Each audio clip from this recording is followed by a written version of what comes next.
السلام علیکم ورحمۃ اللہ وبرکاتہ۔ الحمد للہ وحدہ والصلاة والسلام علی من لا نبی بعدہ، اما بعد۔ محترم ناظرین، اس گروپ کا نام دیکھ کر ہی آپ سمجھ چکے ہوں گے اور سمجھ جائیں گے کہ ان لوگوں کا دین اور تفقہ فی الدین سے کیا تعلق ہوگا، کیا لینا دینا ہوگا۔ اب اس گروپ میں جس طرح کی بے عقلی والی یہ لوگ باتیں کر رہے ہیں، تو ان لوگوں کو سب سے پہلے میں ایک حدیث کے ذریعے نصیحت کرنا چاہتا ہوں کہ یہ ہوتے اندھے مقلد ہیں، لیکن اس طرح جملے بازی کرتے ہیں جیسے یہ بہت تفقہ فی الدین رکھتے ہیں۔ تو ان ظالموں کو، ان اندھے مقلدوں کو میں کہنا چاہتا ہوں کہ آپ اس حدیث کے ذریعے بات کو سمجھنے کی کوشش کریں، شاید یہ قرآن اور حدیث آپ کے دل پر اثر کر جائے۔ لیکن اس سے پہلے، سب سے پہلے آپ کا بھائی ندیم خان آپ سے مطالبہ کرتا ہے کہ آپ ہمارے YouTube channel student Nadeem Khan کو لائک سبسکرائب کرنا نہ بھولیں اور بیل آئیکن کے بٹن کو ضرور دبائیں تاکہ آپ کو نوٹیفیکیشن ملتی رہیں۔ جی ہاں محترم حاضرین، صحیح بخاری کی روایت، قال حدثنا سعید بن عفیر قال حدثنا ابن وهب عن یونس عن ابن شهاب قال قال حمید بن عبد الرحمن سمعت معاویة خطیبا يقول سمعت النبي صلى الله عليه وسلم يقول من يريد الله به خيرا يفقه في الدين وإنما أنا قاسم والله يؤتي ولن تزال هذه الأمة قائمة على أمر الله لا يضرهم من خالفهم حتى يأتي أمر الله۔ رواہ بخاری۔ صحیح بخاری کی روایت ہے جس میں اللہ کے نبی صلی اللہ علیہ وسلم ایک خطبہ دیتے ہوئے فرما رہے تھے کہ جس شخص کے ساتھ اللہ تعالیٰ بھلائی کا ارادہ کرے اسے دین کی سمجھ عنایت فرما دیتا ہے، اور میں محض تقسیم کرنے والا ہوں، دینے والا تو اللہ ہی ہے، اور یہ امت ہمیشہ اللہ کے حکم پر قائم رہے گی، اور جو شخص ان کی مخالفت کرے گا انہیں نقصان نہیں پہنچا سکے گا یہاں تک کہ اللہ کا حکم قیامت آ جائے اور یہ عالم فنا ہو جائے۔ تو محترم حاضرین، اس حدیث کے ذریعے میں ان غالی مقلدوں کو یہ پیغام دینا چاہتا ہوں کہ تفقہ فی الدین جملے بازی کا نام نہیں ہے، اور تفقہ فی الدین جملے بازی سے نہیں آتا ہے، اور تفقہ فی الدین بغض اہل حدیث سے نہیں آتا ہے، اور تفقہ فی الدین بغض اہل توحید سے نہیں آتا ہے، بلکہ صرف آتا ہے تو جملے بازی آتا ہے، دھوکہ آتا ہے اور مغالطہ آتا ہے۔ لیکن یاد رکھیں، کہیں پر بھی تفقہ فی الدین ان حرکتوں کی وجہ سے کسی میں آ نہیں سکتا۔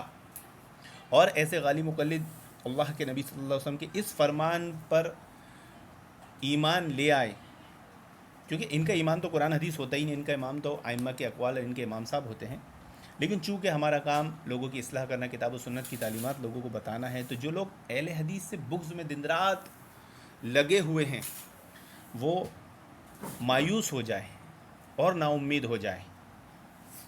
کیوں؟ کیونکہ وہ اہل حدیث کا کچھ بھی بگاڑ نہیں سکتے۔ اہل حدیث کا بگاڑنے جائیں گے تو وہ کیا کریں گے؟ خود اپنا بگاڑ لیں گے، کیونکہ اللہ کے نبی صلی اللہ علیہ وسلم کا فرمان ہے کہ یہ امت ہمیشہ اللہ کے حکم پر قائم رہے گی، اور جو شخص ان کی مخالفت کرے گا انہیں نقصان نہیں پہنچا سکے گا یہاں تک کہ قیامت آ جائے۔ تو اہل حدیث کو نقصان پہنچانے والے اگر کسی غلط فہمی میں مبتلا ہیں تو وہ نا امید اور مایوس ہو جائے، کیونکہ ایسا کر ہی نہیں سکتے۔ اللہ کے نبی صلی اللہ علیہ وسلم کا فرمان کبھی غلط ہو ہی نہیں سکتا۔ تو غلطی پر کون ہوں گے؟ یہ غالی مقلد۔ تو ضرورت اس بات کی ہے کہ اے غالی مقلدوں، تم اس سے پہلے کہ نا امید اور مایوس ہو، اور تمہیں ہونا ہی ہے اگر تم نے یہ حرکتیں نہیں چھوڑی تو اس سے پہلے کہ تم نا امید اور مایوس ہو کر کفر کی حد تک پہنچو، توبہ کرو، اہل حدیث سے بغض ختم کرو، تم ان کا کچھ نہیں بگاڑ سکتے۔ اب تفقہ فی الدین آئے گی کتاب و سنت سے، نہ کہ جملے بازی سے، نہ کہ بغض جلن حسد سے۔ اب اس گروپ میں اہل حدیث پر بحث نکالنے کے لیے جس طرح کی جملے بازی ہو رہی ہے، اس سے آپ ان کی سوجھ سمجھ عقل کا معیار سمجھ سکتے ہیں محترم حاضرین۔ یہ بندہ کیا لکھتا ہے کہ گمراہی کا خوبصورت نام رکھ لینے سے اس کی حقیقت نہیں بدلتی. اچھا، بڑھیا بات ہے بھائی. جیسے انکار حدیث کی گمراہی کا نام اہل قرآن رکھ لیا گیا. واہ واہ واہ. اور انکار فقہ کی گمراہی کا نام اہل حدیث رکھ دیا گیا. پورا بیڑا غرق. کسی کو کوئی شک؟ ارے کوئی شک نہیں.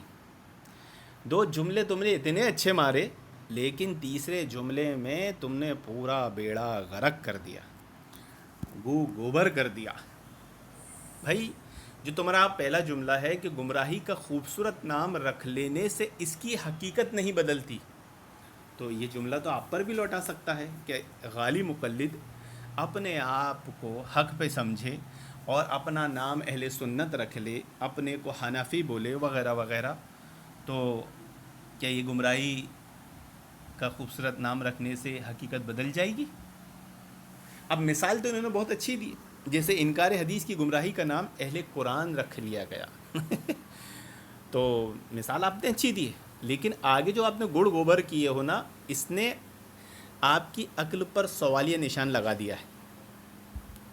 اب یہ بندہ کون ہے، اس کا نمبر بھی ہم اوپر بتائیں گے. کیا لکھتا ہے؟ اور انکار فقہ کی گمراہی کا نام اہل حدیث رکھ لیا گیا. اب ان بیوقوف کو کون سمجھائے، ان عقل کے دشمنوں کو کون سمجھائے کہ انکار فقہ کسے کہتے ہیں. اصل میں ان کو یہ بھی نہیں معلوم کہ ان کی فقہ کو جو یہ فقہ کہتے ہیں اس سے مراد کیا ہوتا ہے. اور اہل حدیث کبھی بھی فقہ کا منکر نہیں ہے، کیونکہ فقہ کے تعلق سے 3 زمانے پائے جاتے ہیں، اور 3 زمانوں میں فقہ کے معنی مفہوم کو الگ الگ طور پہ علماء ائمہ نے اور زمانے والوں نے لیا ہے. لیکن یہ اندھی تقلید کی برکت ہے کہ 3 زمانوں کو چھوڑ کر ایک نیا زمانہ آ گیا ہے، یہ 14 زمانہ 1400 سال میں، جو فقہ کا وہ معنی لیتا ہے جو 3 زمانوں نے نہیں لیا. یعنی ان کے وہاں انکار فقہ کیا ہوتی ہے، ان کے یہاں جس کا ہم اہل حدیث انکار کرتے ہیں، ان کے یہاں کی فقہ ہوتی ہے قیاس، باطل قیاس، قیاس فاسد. قیاس فاسد، باطل قیاس کو یہ فقہ کہتے ہیں. اور کیوں؟ کیونکہ اہل حدیث اسی کا انکار کرتے ہیں. بات سمجھ میں آ گئی کہ باطل قیاس، قیاس فاسد کو یہ مقلد فقہ کہتے ہیں، اور پھر اس پر جملہ بناتے ہیں کہ فقہ کی گمراہی، انکار فقہ کی گمراہی کا نام اہل حدیث رکھ لیا. یعنی اہل حدیث نے کیا کیے کہ ان کے فاسد قیاسوں کا رد کیا ہے. ان کے فاسد قیاسوں کا رد کرتے ہیں اہل حدیث، تو انہوں نے دشمنی میں جملہ لکھ دیا. اب ان نادانوں بیوقوفوں کو نہیں معلوم کہ اہل علم کے نزدیک فقہ کہتے ہیں قرآن حدیث کو، قرآن حدیث کے علم کو، قرآن حدیث کے فہم کو. اب اہل حدیث کا تو مذہبی قرآن حدیث، قرآن حدیث کا علم، قرآن حدیث کا فہم ہے، تو وہ اس فقہ کا منکر کیسے ہو سکتا ہے اور اپنا نام اہل حدیث کیسے رکھ سکتا ہے؟ تو ظاہر سی بات ہے ان کی مراد جس فقہ سے ہے اس سے مراد قیاس ہے، کوفی قیاس، قیاس فاسد، باطل قیاس. لیکن اس کو خوبصورت نام کیا دے دیا انہوں نے؟ فقہ. تو اب ان کا جملہ انہی پر لوٹ آیا کہ گمراہی کا خوبصورت نام رکھ لیں جو اس کی حقیقت نہیں بدلتی. اگر باطل قیاس اور قیاس فاسد کو کوئی فقہ بول دے تو یہ گمراہی ہے، قیاس فاسد گمراہی ہے، کوفی قیاس گمراہی ہے، فتنہ ہے. تو اس سے اس کی حقیقت تو نہیں بدلے گی نا. یہ قرآن حدیث کا معیار تو ہو نہیں، قرآن حدیث تو بن ہی نہیں سکتا، قرآن حدیث کے معیار پہ پہنچ ہی نہیں سکتا. تو یہ بیچارے جو بات خود نہیں سمجھتے ہیں وہ دوسروں کو سمجھانے کی کوشش کرتے ہیں. یہ بڑی چالاک قسم کے ہیں، خود سمجھتے ہیں لیکن لوگوں کو بیوقوف بنانے، مغالطہ دینے کی کوشش کرتے ہیں. اب یہ تو تھا ان کی ایک عبارت کا حال جو صرف ایک جملے بازی کے سوا کچھ نہیں تھی، اور اس سے پتہ چلا کہ ان کو معنی مفہوم بھی نہیں سمجھتا کہ اہل حدیث کبھی بھی قرآن حدیث کے منکر نہیں ہے، تو فقہ کے منکر ہوں گے کہاں سے؟ ان کو سمجھ میں آنا چاہیے. اب آئیے ان کی اوپر والی عبارت پڑھتے ہیں، ان میں ان کا نمبر بھی آپ کو ہم بتا دیتے ہیں کہ یہ کون شخصیت ہے. دکھ رہا ہوگا آپ کا، یہ پڑوسی ملک کے ہیں ہندوستان کے باہر کے، 923114421348.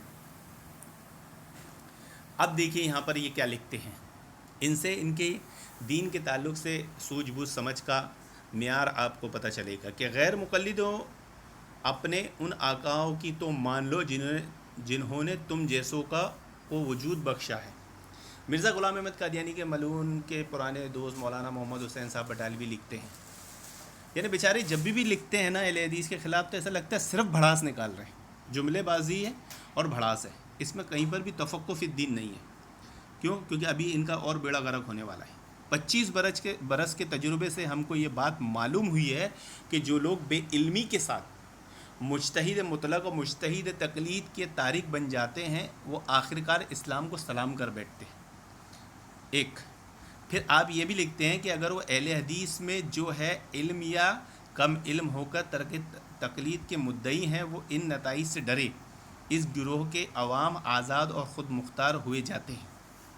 اب دیکھیے بھائی، جب آپ کو عرف نہیں سمجھتا اور آپ کو یہ بھی نہیں معلوم کہ عالم صاحب کی صورتحال کن حالات میں یہ عبارت لکھ رہے ہیں، تو ظاہر سی بات ہے جب آپ کو نہیں معلوم تو آپ اسے مت پھیلاؤ، کیونکہ آپ کو تفقہ فی الدین تو ہے نہیں۔ ہاں، آپ کو جملے بازی مغالطہ دھوکہ دینا مقصود ہے تو پھر پھیلاؤ، اور یہی آپ کا مقصد اور یہی آپ کا مذہب ہے جو آپ قیاس فاسد کو فقہ بنا دیے۔ اب یہاں پر یہ عبارت اگر آپ دیکھیں گے تو یہ انہی پر لوٹ آتی ہے۔ 25 برس کے تجربے سے ہم کو یہ بات معلوم ہوئی ہے کہ جو لوگ بے علمی کے ساتھ مجتہد مطلق اور مجتہد تقلید کے تارک بن جاتے ہیں، وہ آخرکار اسلام کو سلام کر بیٹھتے ہیں۔ تو یہ ہم پر اہل حدیث کی طرف اس کو منسوب کرنے جا رہے تھے، لیکن ہو کیا گیا؟ ہو تو یہ گیا ہے کہ یہ خود عبارت ان پر لوٹ آئی، کیونکہ یہ مقلد ہی خود مجتہد مطلق ایک نہیں بلکہ تین جنہیں خود حق بولتے ہیں، امام مالک، امام شافعی، امام حنبل کا انکار کرتے ہیں، ان کی تقلید کا انکار کرتے ہیں۔ پھر امام بخاری مجتہد اعظم کا تو یہ کثرت سے انکار کرتے ہیں۔ بخاری اور مسلم تو ان کے یہاں صرف فضائل کے لیے، اعمال کے لیے تو ہے ہی نہیں۔ تو یہ خود کیا کرتے ہیں محترم حاضرین کہ یہ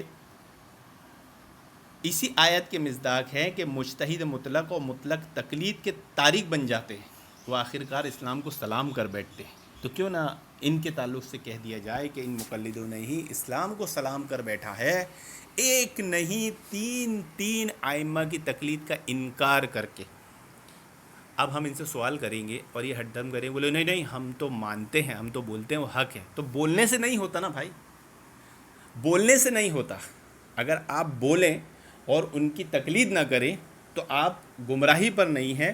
تو یہی کام اگر اہل حدیث کرے تو پھر وہ گمراہ کیسے ہو گئے؟